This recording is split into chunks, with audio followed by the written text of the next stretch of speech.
Welcome back to the All Ball Podcast, where it's all ball all the time. You are here with your hosts, Sean and Isaiah. This is episode number 33, and today we're going to be talking about the recent outburst of 50-plus point games. Then we're going to move on to the Bulls and how they've kind of slid from that number 2 spot all the way down to the 5 and 6 seed. And then we're going to finish up by talking about the Timberwolves and how well they've been doing. But before all that, I kind of know the answer to this already, but Isaiah, how you doing today, man? Yeah, I think it's clear that the answer is not good, but we're gonna get through this. We're gonna get through this. Yeah, show must go on. Exactly. Yeah, so all right, well, let's go ahead and get into the first thing. We talked about this a little bit before with everything going on, like March Madness type of stuff, and other Houston sports having the spotlight. Houston Rockets haven't been much in it, so I haven't really been paying too much of basketball this week. But what I have been seeing are these 50-point games, and one of the ones that really stood out to me was Sadiq Bey. The most recent one. Yeah, all it's it's not even just because it's the most recent one; it's because of who it is and how it happened. Like if you read the list of the names of people who are up there, there's one guy up there that is not like the others. Oh yeah, because there have been 8 total 50-point games so far in just this month. Mm-hmm. 2 games from Kyrie, 2 games from LeBron, 160 bomb from Karl Anthony Towns, and then a 50 from Jason Tatum and a 50 from Kevin Durant. Yeah. And then another 50 from Sadiq Bey. Am I right? Because I heard this, and I don't know if this was true or not, but was it all on jump shots? I didn't actually look, so I couldn't tell you if that's right or not.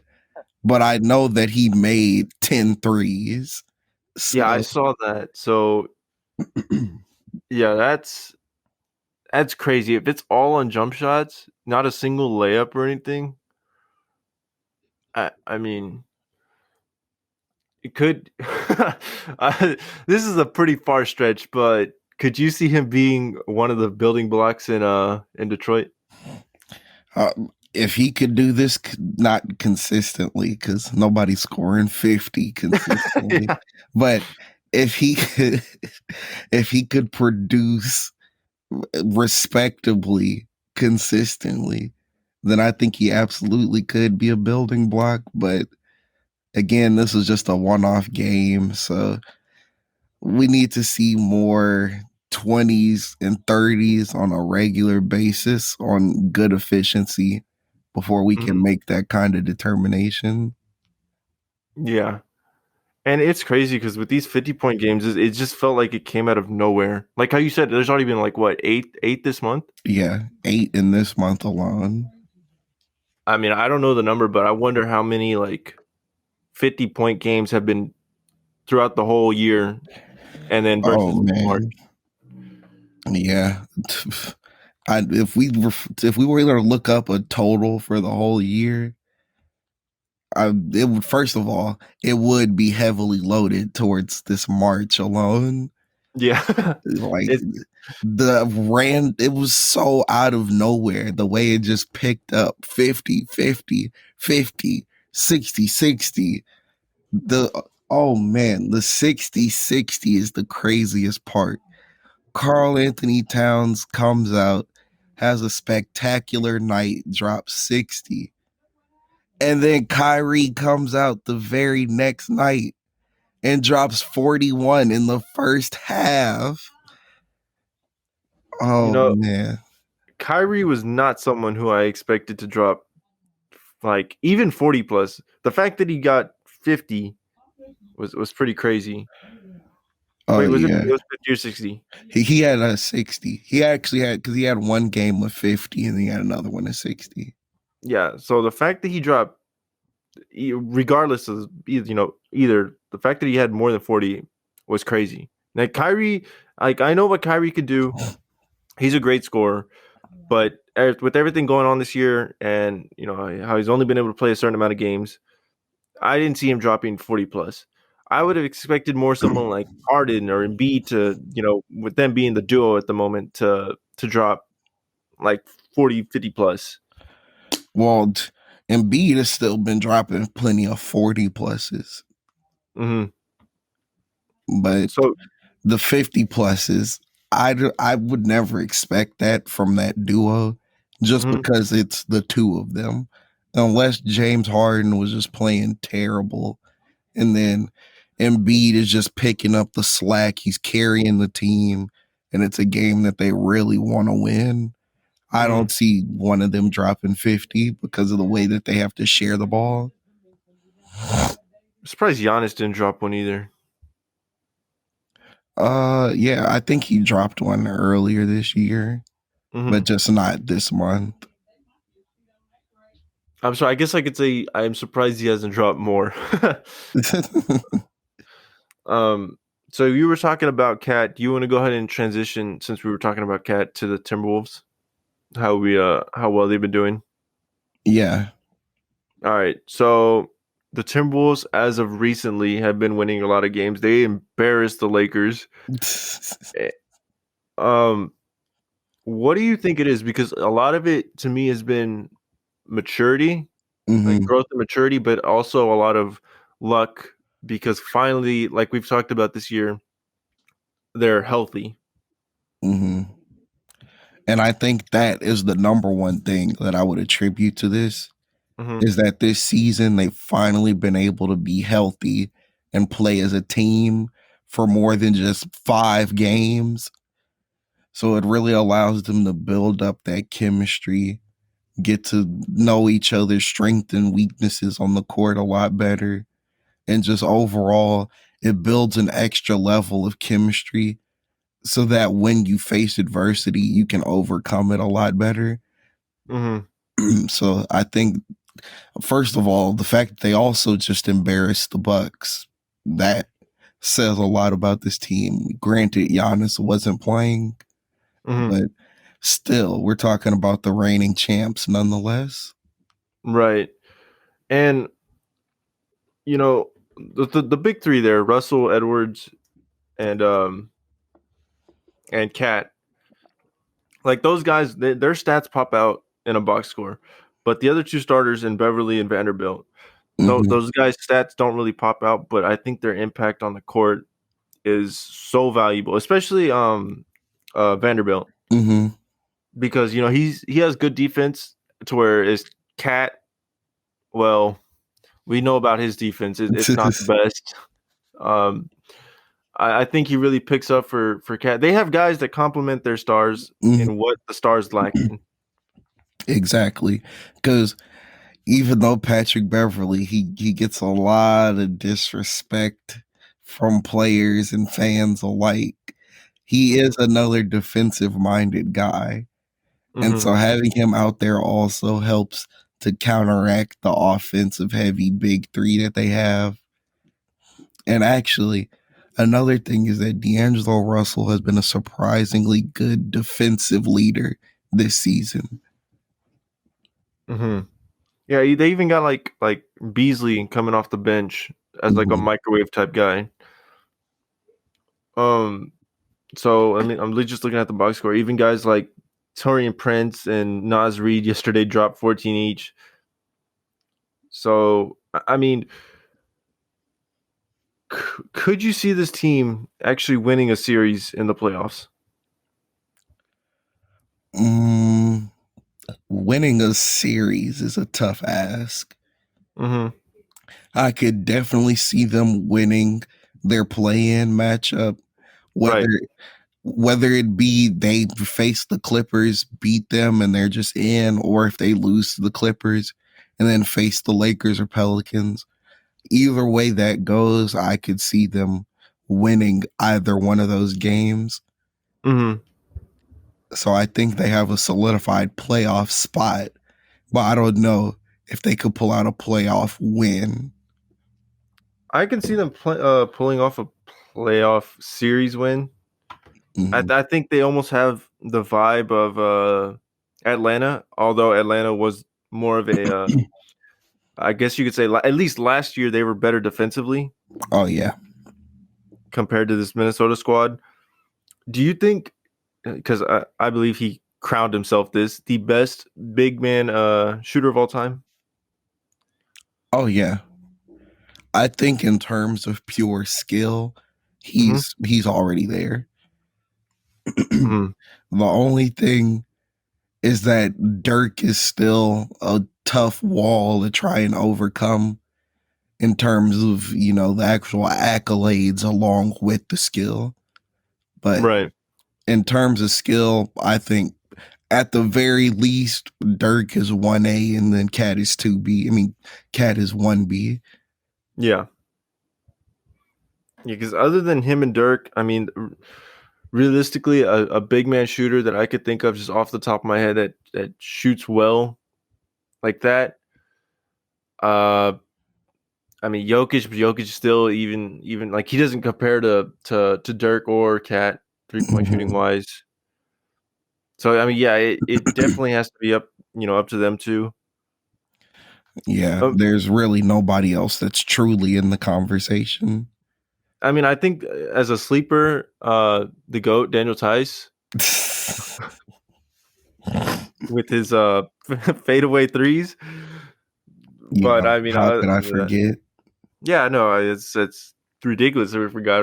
I think we're just casuals at that point if we Yeah, forget Daniel man, Tice. we honestly don't deserve to have a podcast at this point. How could we forget the GOAT? um, but yeah, man, like so one of the other things in maturity that I've seen is Cat's leadership. Mhm. I think he stepped up big, other than just what he actually does. I guess you could say on the floor stat wise, because I don't know if you've ever heard Cat speak, which I'm sure you have, but Oh, yeah. he his voice does not match Not at his all. body. No. Not at all. You see, Uh-uh. in fact, I've actually seen him on his, like, personal YouTube channel at that. So he's Yeah. talking a lot, and it's Right. like, man, this voice does not fit. Yeah. So just on top of whether he sounds, just his leadership, like I said, I feel like that's grown. I think D'Angelo's become a little more consistent, even Mhm. though at the other game, versus I think it was the Lakers, he didn't have too great of a game. But yeah, Anthony Edwards is just from the end of last Last season, season it continued to carry improved that momentum. and, yeah, keep that momentum, stay consistent for the most part. Yeah. Yeah, he's definitely picked it up. Well, he's not picked it up. He's continued to maintain that level that he was at the end of last season. That gave him a real push for the Rookie of the Year award. Mm-hmm. So I think between Edwards really coming into his own so quickly, the defensive minded guys that they have around their stars, the health, D'Angelo Russell, for one, picking it up on the defensive end as a leader, being that vocal defensive guy like a Draymond Green type player. So I think it's a lot of different things culminating into one big success story. Mm-hmm. Yeah, even like right here, I'm looking at a stat that the Timberwolves have secured their second winning season since 2005.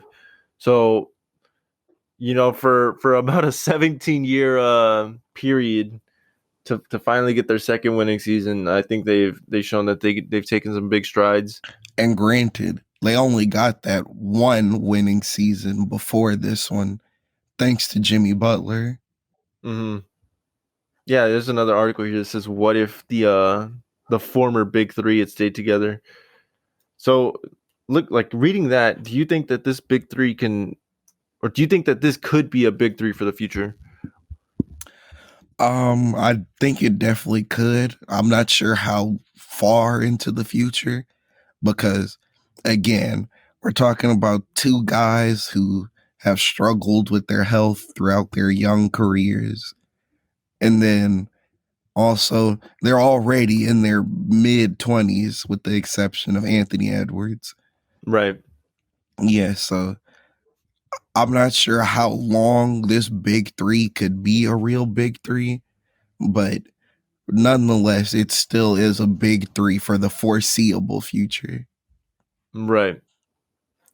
So we talked about the Timberwolves being, on the rise and how they've gotten better this season, actually having a winning season. So now do you want to go ahead and talk about the Bulls, how they've kind of fallen off of, being on top of the East?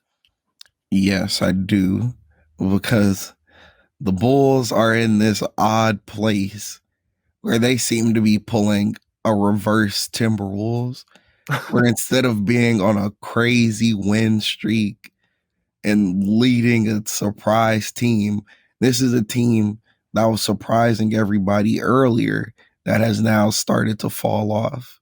Mm-hmm.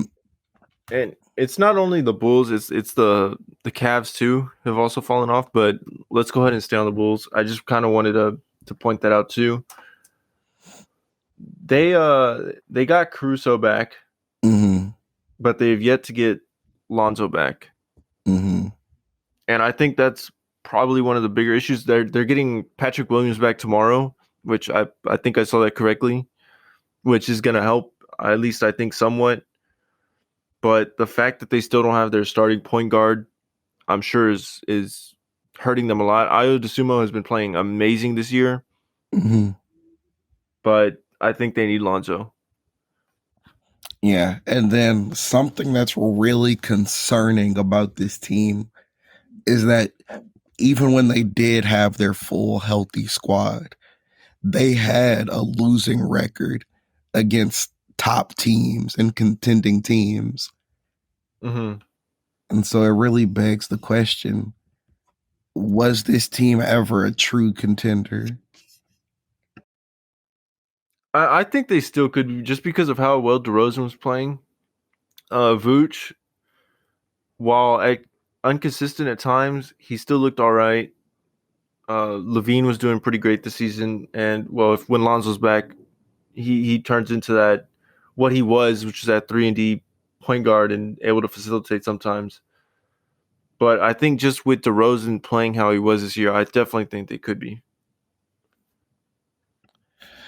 Yeah, I mean, I think they somewhat have it in them, Mm-hmm. but with a losing record against contending teams, it starts to get really questionable if they could even win a playoff series against one of these other contending teams. Because now they're the fifth seed. And at that point, they won't have home court advantage against any matchup they go against unless another low seed were to steal a win. Mm-hmm. So at that point, we're talking about they're constantly on the road and they're going up against teams that already got the best of them multiple times during the season. Right. Well, okay. So at least regardless of whatever happens in the playoffs, I think they've made big strides to their team overall, from being Mm-hmm. one of the worst teams in the league to now being even considered a contender at one point, Mm-hmm. to at least for sure being in the playoffs. You look at it, if they get bounced in the first round this year, next year they still have Levine, they still have Lonzo, Patrick Williams comes back, they have Vooch, and Demar's coming back next year too, I believe. But him being up there a little bit in age and trying to at least match what he's doing this year probably won't happen. Mm-hmm. But at least they should get their whole team back. Yeah, it'll kind of be like a Timberwolves situation in the sense of they're just a team that came from the bottom and really cemented themselves as at least a respectable playoff team. Mm-hmm. Yeah.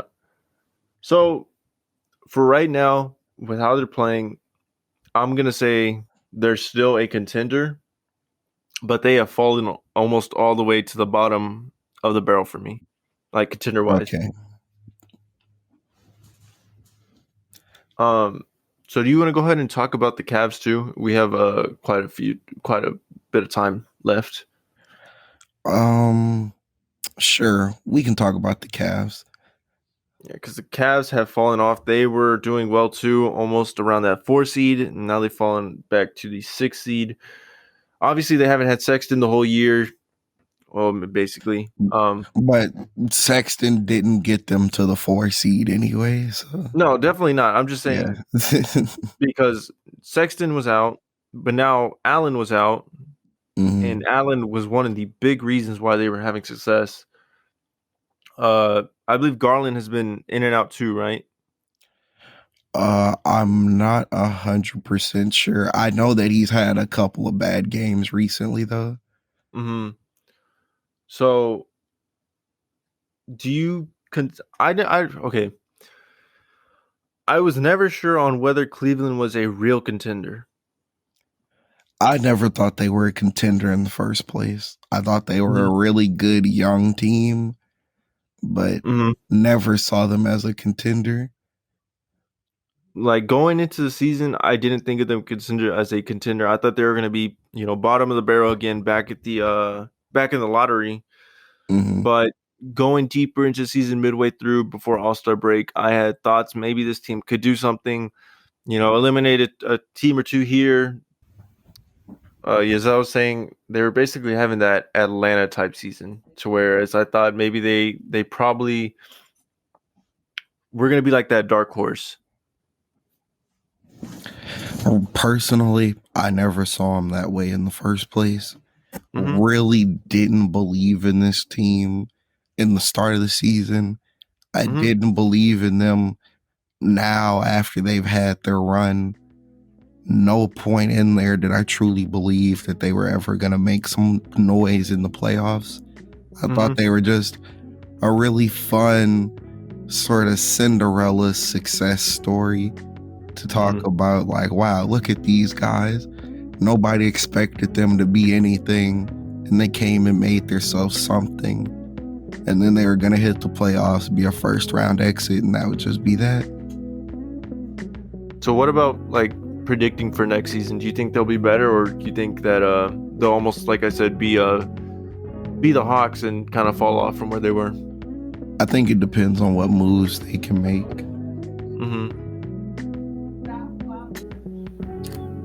All right, man. Well, I guess let's go ahead and wrap things up. That was kind of all the topics we had to talk about today. A little bit of a shorter episode. So if you like the podcast, go ahead and like and subscribe. Leave a comment down below. And any last comments, Isaiah? No, that's it for me. Yeah, man. All right. Well, I'm gonna go watch the end of this Rockets game while we lose. But see you on the next one.